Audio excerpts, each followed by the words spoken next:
Last Stanley and the Lost Treasure.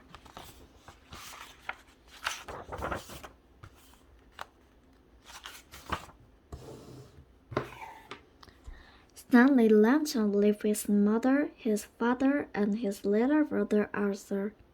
Stanley was 4 feet tall, about a foot wide, and half an inch thick.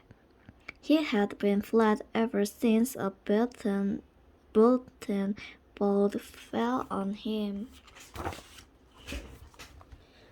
Sometimes being flat was great, especially on trips. Stanley could fold himself up and get comfy anywhere. Stanley could roll himself up and catch a ride too. I wouldn't mind a ride, grumbled Arthur. But being flat on the beach was a pain in the neck, and the leg and the arm. Ouch! Cried Stanley. That's the 3rd time I've been stepped on today. Stanley brushed up the sand. Let's do something else, he said to Arthur. Want to go snorkeling? Sure, said Arthur. Stay in the cove, Mrs. Lambton called. Okay, the boys agreed, pulling on their masks. Stanley splashed into the sea. Last one is the rotten egg. No fair, said Arthur. You don't have to put on fins. Stanley grinned. It's not my fault. I have them built in.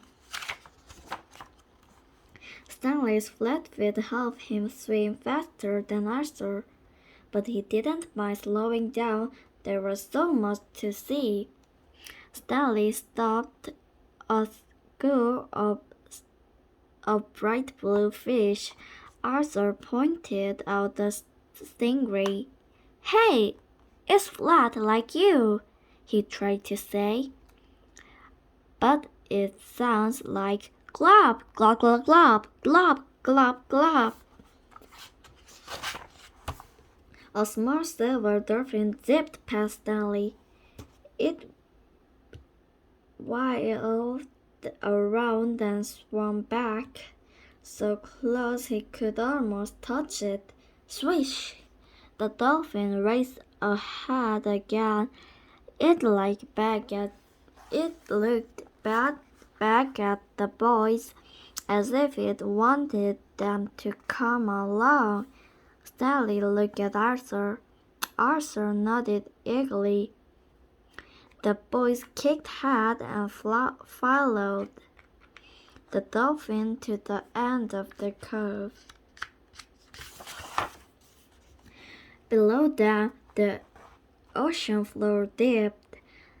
There, nestled on the bottom, lay an old ship.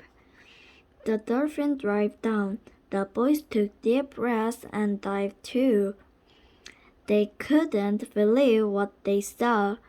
The ship's sails were torn. Its nets were tangled. But in the middle of the wreck sat a chest of gleaming gold. Stanley kicked back to the surface. Arthur's head popped up next to him. Did you see that? Arthur cried. Let's grab a bunch of gold. We'll be rich. Hold on, said Stanley. That treasure must belong to somebody. Let's take one piece to show everyone. Then we'll figure out what to do. Okay, said Arthur. Just then a wave slapped Stanley. Then another. "It's getting choppy," he said. "I think it's going to storm." "Wait, dear Arthur. I'll hurry and get the gold." Stanley dragged to the ship again. He picked up a gold bar. It was the size of a candy bar, but much heavier.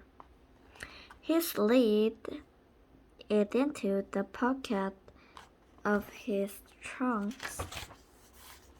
Stanley was about to head back up when he saw the dolphin. Its tail was caught in an old fishing net on the ship. "I've got to help," thought Stanley, before we both run out of breath. Quickly, Stanley rolled himself up. He tried to slide through a hole in the net, but something got stuck. The gold bar. Stanley yanked it out of his pocket and tossed it away. Now Stanley fit easily into the net. He used his flat fingers to pry the roof of the dolphin's tail. The little dolphin was free. Seconds later, Stanley burst out of the water. He took a big gulp of fresh air. Beside him, the dolphin whistled softly. "You are welcome," said Stanley. "Stanley!" yelled Arthur. "Help!" The water wasn't just choppy now. The wind was whipping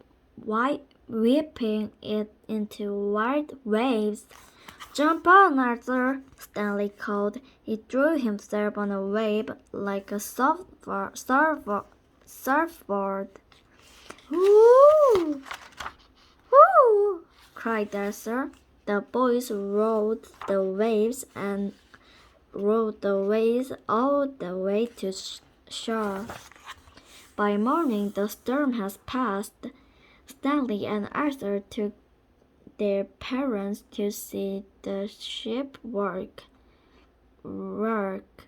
"It was here, really," said Stanley. Mrs. and Mr. and Mrs. Lamchop peered into the water. The bottom of the cove was empty. No ship in sight, not a trace. "Perhaps the storm carried it away," said Mrs. Lamchop kindly. But Stanley could tell she was doubtful. "Too bad you didn't keep that gold," muttered Arthur. "Then we'd have proof."